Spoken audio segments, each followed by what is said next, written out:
Zdaj bom pa govoril o tem, kako se ljudje ne zavedamo, da smo sami odgovorni za lastna ravnanja, tako, da smo odgovorni za svoje misli in za svoje razmišljanja, za svoje besede, ki jih najprej mislimo v glavi, domišljiji in ki jih nato začnemo dejansko živeti. Pravi, ljudje se zelo slabo zavedamo, da v bistvu že samo to, da razmišljamo o nečem, s tem povzročamo posledice, s tem začnemo s časoma to tudi živeti. Zato je zelo pomembno, da se zavedamo, o čem razmišljamo, kako razmišljamo in zakaj tako razmišljamo, in da se zavedamo, kako z načinom našega razmišljanja v bistvu ustvarjamo posledično tudi naše ravnanje, ker z besedami ustvarjamo svojo osebnost. In sam sem v svojem procesu samo iskrenosti ugotovil, da vedno najprej razmišljam v mislih o nečem z besedami, lahko tudi slikami, ampak v glavnem z besedami, in potem posledično si s tem ustvarjam tudi občutke. Se pravi, vsi občutki, ki jih jaz občutim, kot so recimo jeza, strah, žalost, veselje,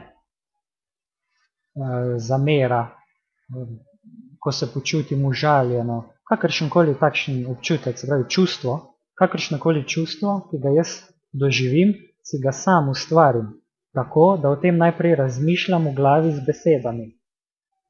In na ta način sem ugotovil, da lahko pač si jaz to izpišem, vse svoje misli, vzorce, o katerih razmišljam, in potem ugotovim v bistvu, zakaj se v nekem momentu, recimo, počutim tako, kot se počutim, recimo žalostno, jezno, karkoli, in zakaj sem v bistvu sploh ustvaril to čustvo v sebi in kako v bistvu potem to tudi odpraviti oziroma usmeriti tako, da bo najboljš za mene in hkrati za vse ostale.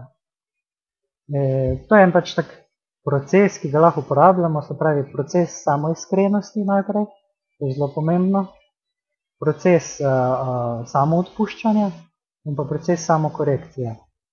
Zdaj ta proces jaz že hodim v svojem spletnem dnevniku, ki si ga lahko pač pogledate na spodnjem linku, pod videom bom pač dodal link in boste videli pač v osnovi, kako to deluje. In na tak način pač lahko ljudje prevzamemo odgovornost zase, za našo osebnost, za naše razmišljanje, za naše misli, čustva, dejanja, besede, skratka za vse, kar mi ljudje smo, in se potem tudi spremenimo.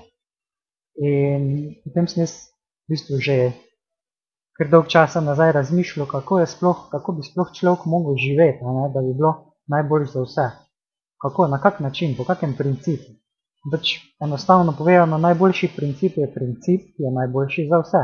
Torej, princip ne delaj drugim tistega, kar nočeš, da bi drugi počeli tebi. Pravi meni.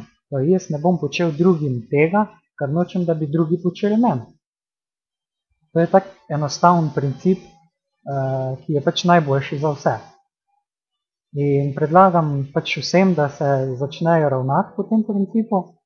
In seveda to se ne da narediti kar tako iz danes na jutri, zato ker smo si skozi odraščanje ustvarili celo osebnost, ta prepričanja, ki so pač izhajajo iz naše zavesti, podzavesti, in zato ne moramo se kar v eni sekundi spremeniti in reči, ok, od zdaj naprej bom pa živel tako, kot je najboljš za vse in bom delal tako, kot je najboljš za vse in bom popoln človek. To ne gre, zato ker pač imamo določene navade, ki jih moramo najprej spoznati, kakšne so, zakaj jih imamo, kakšni so vzroki za te navade, zakaj smo si jih ustvarili, in potem, ko to razumemo, pač dobimo to moč, si damo sam sebi to moč, da jih lahko spremenimo. In potem se dejansko lahko postopoma začnemo spreminjati tako, da se uskladimo s tem principom, torej kar je najboljše za vse, se pravi, da sami ne počnemo drugim tistega, kar nočemo, da bi drugi počeli nam. In to je ta proces, ki ga pač hodim jaz in tudi veliko drugih ljudi, ki vam ga priporočam tudi vam, vsem drugim, ki vas pač zanima to, zato ker si na tak način dejansko damo moč, da se ne počutimo več brez moči, da nismo več žalostni, depresivni, ne vem kaj, in da v bistvu vzamemo življenje v svoje roke in lahko dejansko naredimo to, kar hočemo in vemo, da je ne samo najboljš za nas, ampak najboljš za vse.